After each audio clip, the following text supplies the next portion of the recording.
పెళ్ళైనా పండగైనా వేడుక ఏదైనా పట్టు చీరల ప్రత్యేక వేదిక వారాహి సిల్క్స్. అదే పల్నాడులో మన చంద్రయ్య ఇప్పుడు కూడా ఫోటోలు నాకు గుర్తున్నాయి. చితకబాది నడి వీధిలో రోడ్డు పైన పడుకోబెట్టి ఒక్కసారి వాళ్ళ నాయకుడికి జై చెప్పమన్నారు. ఒక్కసారి వాళ్ళ పార్టీకి జై చెప్పు, నేను వదిలేస్తా అన్నాడు.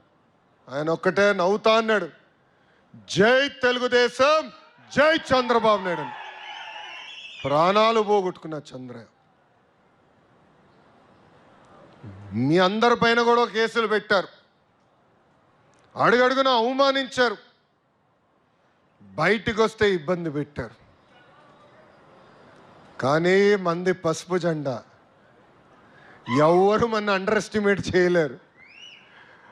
అది ఆ పసుపు జెండానే కాదు, మన రక్తంలోనే పారుతుంది.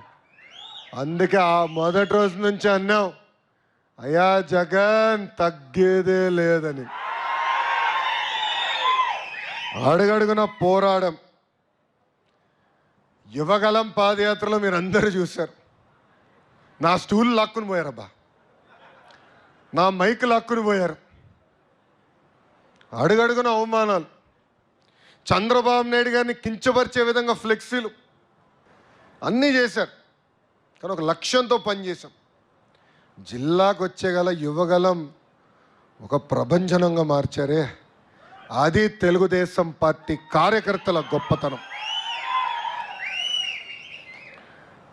ఇవన్నీ మనం గుర్తుపెట్టుకోవాలి, ఇవన్నీ మనం మర్చిపోకూడదు.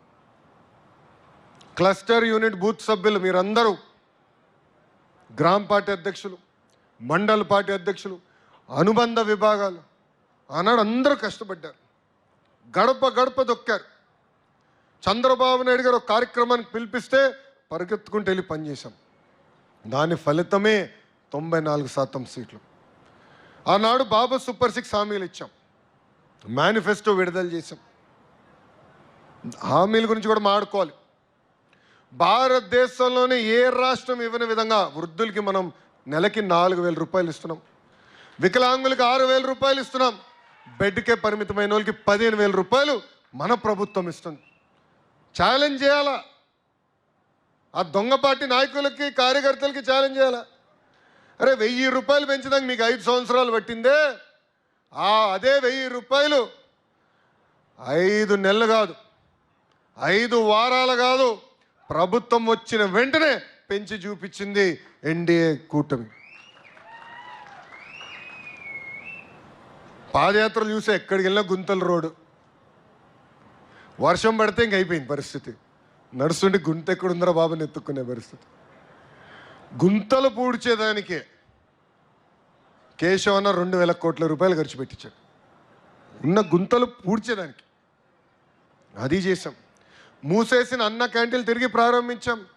దీపం పథకం ద్వారా ఇప్పటికీ 1 కోటి మందికి ఉచితంగా గ్యాస్ సిలిండర్లు అందజేశాం. పాలిట్ బ్యూరో మీటింగ్లో కూడా చర్చించాం. ఇంకా గ్యాస్ సిలిండర్ లింక్ కాదు, 4 నెలలకు ఒకసారి 800 రూపాయలు నేరుగా మహిళల అకౌంట్లో వేయాలని నిర్ణయించుకున్నాం. అది కూడా అమలు చేస్తాం. ఇంకా తల్లికి వందనం, అన్నదాత సుఖీభవ జూన్ మాసంలో కూడా కూటమి ప్రభుత్వం అందజేయబోతుందని మీ అందరికీ తెలుపుతున్నాం. మనం మమేక్యం అవ్వాలి, ప్రజల దగ్గరికి వెళ్ళాలి. కుటుంబ సాధికార సారథులు కానివ్వండి, బూత్ అధ్యక్షులు కానివ్వండి, యూనిట్ అధ్యక్షులు కానివ్వండి, క్లస్టర్ అధ్యక్షులు కానివ్వండి, విలేజ్ మండల అధ్యక్షులు అందరం నెలకు ఒక్కసారి పెన్షన్ ఇచ్చేటప్పుడు వెళ్ళి మమేక్యంగా మాట్లాడి 4,000 రూపాయలు ఇస్తున్నాం, ఇబ్బందులను ఇస్తున్నాం, ఇచ్చిన మాట మనం నిలబెట్టుకున్నాం చెప్పాల్సిన బాధ్యత మనందరిపైన ఉంది. మనం చేస్తున్న సంక్షేమ కార్యక్రమాలన్నీ మనం ప్రజల్లోకి తీసుకెళ్లాల్సిన అవసరం చాలా చాలా ఉంది. ఇంకో పక్కన ఉద్యోగాలు, యువకులు ఆశలు పెట్టుకుని మనం గెలిపించాం. అందుకే మన ప్రభుత్వం అధికారంలోకి వచ్చిన తొలి సంతకం డిఎస్సి మనం పెట్టాం. గడిచిన 40 సంవత్సరాలు 80% టీచర్ పోస్టులు మన ప్రభుత్వమే భర్తీ చేసింది. ఈరోజు మెగా డిఎస్సి పెట్టాం. 16,347 పోస్టులకి డిఎస్సి ఏర్పాటు చేస్తున్నాం. జూన్ మాసం నుంచి ఎగ్జామ్స్ మొదలవుతున్నాయి. దాంట్లో కూడా కొత్త కాంట్రవర్సీ పెడుతున్నారు కొంతమంది. వైకాపాలకు పని పాటు లేదు. సుప్రీంకోర్టు వరకు వెళ్ళారు ఈరోజు డిఎస్సి ఆపేదానికి. దేవుడి దేవల ఆగదనుకుంటున్నాం, ఎందుకంటే బలమైన నోటిఫికేషన్ మనం ఇచ్చాం. టైం పెంచాలంటున్నారు. అరే సిలబస్ నేను పోయిన డిసెంబర్లో ఇచ్చా. పాపం జగన్మోహన్ రెడ్డి గారి సిలబస్ అంటే ఏంటో తెలియదులే. 7 నెలలు సమయం మనం ఇచ్చాం. పద్ధతి ప్రకారం డిఎస్సి ఇస్తున్నాం, జాబ్ నోటిఫికేషన్ ఇస్తాం, పెద్దలు అన్నట్టు పెద్ద ఎత్తున పెట్టుబడులు పరిశ్రమలు తీసుకొస్తున్నాం. ఈరోజు సోలార్ విండ్ కంపెనీలు వస్తే మనకేంటి అనుకోవచ్చు, టెక్నీషియన్లు కావాలి, మెయింటెనెన్స్ చేయాలి, పిల్లలకి స్కిల్ అప్గ్రేడేషన్ చేయించాల్సిన బాధ్యత నా పైన ఉంది. రేపు యజమానం కూడా చెప్తా, ఓనర్లకు చెప్తా, కంపల్సరీ లోకల్స్కే మీరు ఉద్యోగం 100% ఇవ్వాలని. కంపెనీలు ఎందుకు తెస్తామండి? మన పిల్లలకు ఉద్యోగాలు కల్పించడానికి, పెట్టుబడులు తీసుకొచ్చాం, ప్రయత్నిస్తున్నాం. కారణం ఏంటంటే మన బిడ్డలకి ఉద్యోగాలు రావాలి, స్థానికులకి ఉద్యోగాలు రావాలనేది ఒక లక్ష్యంగా పెట్టుకుని పని చేస్తున్నాం.